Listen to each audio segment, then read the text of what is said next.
এই, তুমি ছবি দিবা না? না, এটা সম্ভব না। আমি বলেছি তো, তুমি যদি তোমার একটা ছবি আমাকে দাও তাহলে আমিও আমার একটা ছবি তোমাকে দিব। না, আমার লাগবে না। আমি কতবার বলেছি আমি দেখতে একটুও সুন্দর না। তবুও তুমি বারে বারে ছবি চাও কেন? এমনি, আরো চাইবো, 100 বার চাইবো। তুমি আমাকে আর মেসেজ দিবা না, আর আমিও আজকের পর থেকে আর ফেসবুকেই আসবো না। বাই, ভালো থেকো। আমার সাথে কথা না বললে আমি মরে যাব। আমি কলেজে যাব না, কিছু খাবোও না, সারাদিন না খেয়েই থাকবো। বাপ্পি অফলাইনে চলে গেল। পুতুল অনেক মেসেজ দিল, কিন্তু কোনো রিপ্লাই আসলো না। ওরা একে অপরকে অনেক ভালোবাসে, কিন্তু কেউ কাউকে দেখেনি। না দেখেই একে অপরকে অনেক ভালোবাসে। প্রতিদিনই বাপ্পিকে দেখার জন্য পুতুলের সাথে বাপ্পির কথা কাটাকাটি হয়, কিন্তু বাপ্পি ছবি দিতে রাজি হয় না। কারণ একটাই, বাপ্পি দেখতে একটুও সুন্দর না, আর পারিবারিক অবস্থাও বেশি একটা ভালো না। তাই বাপ্পি পুতুলের সাথে এরকম করছে। প্রায় 3 দিন পর বাপ্পি ফেসবুকে আসলো। এসে দেখে প্রায় 40টার উপরে মেসেজ দিয়েছে পুতুল। মেসেজগুলো পড়ে অবাক হলো। আবার মেসেজে পুতুল তার ফোন নাম্বারটাও দিয়ে দিয়েছে। বাপ্পি খুবই চিন্তিত হয়ে গেল। পুতুলও প্রায় 2 দিন অনলাইনে আসেনি। না জানি কি পাগলামি করে বসেছে। অবশেষে বাপ্পি পুতুলের খবর নেওয়ার জন্য তার নাম্বারে ফোন দেয়। হ্যালো, কে? মানুষ, আপনি কে? আমি বাপ্পি। ও তুমি, আমি পুতুল। কেমন আছো তুমি? ভালো। তুমি আমার সাথে দেখা করতে পারবে? পারবো না কেন, অবশ্যই পারবো। আর কিছুক্ষণ কথা বলে ফোনটা রেখে দিল। দেখা করা আসল উদ্দেশ্য নয়, আসল উদ্দেশ্য হলো সম্পর্কটা শেষ করে দেওয়া।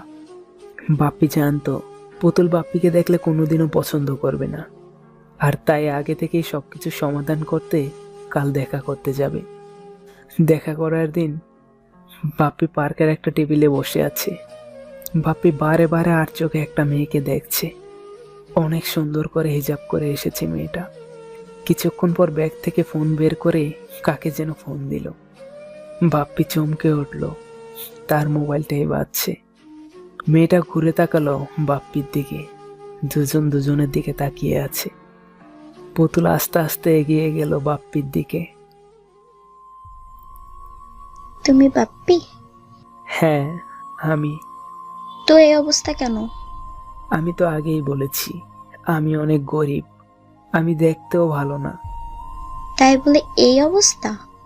পায়ে কি এটা? স্যান্ডেল জুতা কেন? আমার এই এক জোড়া জুতো, এটা ছাড়া আর আমার কোনো জুতো নেই। আর এটা কি শার্ট পরেছো? এটা কি খাটের নিচ থেকে বের করেছো? এত কুচকানো কেন? এটা আমার কলেজ ড্রেস, আর এটাই আমার ভালো কাপড়। মানে কলেজ ড্রেস? এই, তুমি আর একটা কথাও বলবে না। এক্ষুনি এখান থেকে যাও, যাও এখান থেকে। বাপ্পি কথাগুলো শুনে আর থাকতে পারলো না। চোখ দিয়ে অঝরে পানি পড়ছে। যে মানুষটা তাকে সবচেয়ে বেশি ভালোবাসতো, সেই মানুষটাই তাকে এত অপমান করলো। কথাগুলো ভাবছে আর কাঁদছে। রাস্তার একটা কিনার ধরে হেঁটে চলেছে। সুন্দর হয়ে জন্ম নিতে পারেনি, এটাই কি দোষ? আর পৃথিবীতে সবাই তো ধনী হতে পারে না। কথাগুলো ভাবছে আর 2 হাত দিয়ে চোখের পানি মুছছে। কিছুক্ষণ পর পিছন থেকে শার্টের কলার ধরে টেনে কে যেন বলল, গাড়িতে ওঠো। তুমি? হ্যাঁ আমি। আগে গাড়িতে ওঠো। কাঁদছো কেন? এমনি। এমনি আবার কেউ কাঁদে নাকি? কিছু না। আমি একটু রাগ করে বলেছি, তা বলে ওখান থেকে চলে আসবে? আর আমাকে নামিয়ে দাও, আমি বাড়ি যাব। বাড়ি গেলে দেখা করতে বলেছিলে কেন? তুমি আমাকে দেখতে চেয়েছিলে, তাই দেখা করেছি। আমি আগে থেকেই জানতাম তুমি আমাকে একটুও পছন্দ করবে না, আর এখন সেটাই হয়েছে।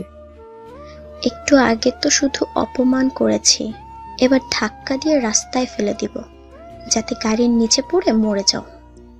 ফেলে দাও, আমাদের মতো গরিবদের মরে যাওয়াই উচিত। জীবনেও না, আমি তোমাকে মরতে দেব না। তুমি মরলে আমি বাঁচবো নাকি? আমিও তো মরে যাব। মানে? মানে আমি তোমাকে ভালোবাসি, আর বাকি জীবন তোমাকেই ভালোবাসবো। তুমি পাগল নাকি? কই তুমি আর কই আমি? আমি তোমার চেহারাকে ভালোবাসি না, আমি তোমার টাকাকেও ভালোবাসি না, আমি তোমার জামা কাপড়কে ভালোবাসি না, এমনকি আমি তোমাকেও ভালোবাসি না। আমি শুধু তোমার সুন্দর ও পবিত্র মনটাকে ভালোবাসি। না না, এটা সম্ভব না। এখন কিন্তু সত্যি সত্যি ধাক্কা দিয়ে ফেলে দিব। ফেলে দাও। হঠাৎ করে বাপ্পিকে জড়িয়ে ধরলো পুতুল। বাপ্পি পুরোই অবাক হয়ে তাকিয়ে আছে। পুতুল 2 হাত দিয়ে মুখটা আড়াল করে দিল। সত্যি আমাকে ভালোবাসো? ছেড়ে যাবে না তো? যাব। তাহলে ভালোবাসো কেন? মৃত্যুর সময় কি তুমি আমার সাথে যেতে পারবে? তখন তো ছেড়ে যেতেই হবে। বাপ্পি এবার কিছুই বলতে পারলো না। পুতুলকে জড়িয়ে ধরে কাঁদতে লাগলো।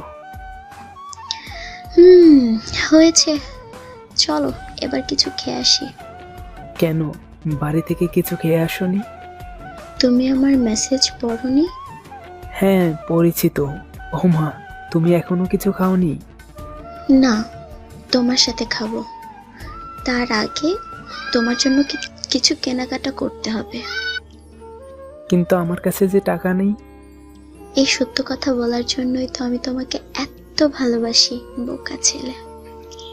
আর টাকা নেই মানে? আমার টাকা তো সব তোমারই টাকা। আসলে জীবনে গরিব হয়ে কিছু করতে না পারলেও আমাদের আশেপাশের মানুষগুলোকে খুব সহজেই চেনা যায়।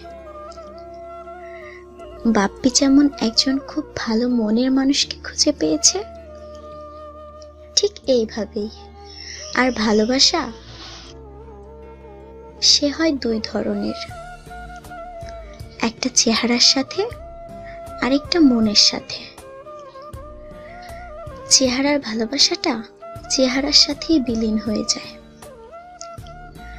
আর মনের ভালোবাসাটা থাকে মৃত্যু পর্যন্ত। ভালো লাগলে ভালোবাসার মানুষদের সাথে শেয়ার করবেন। ধন্যবাদ।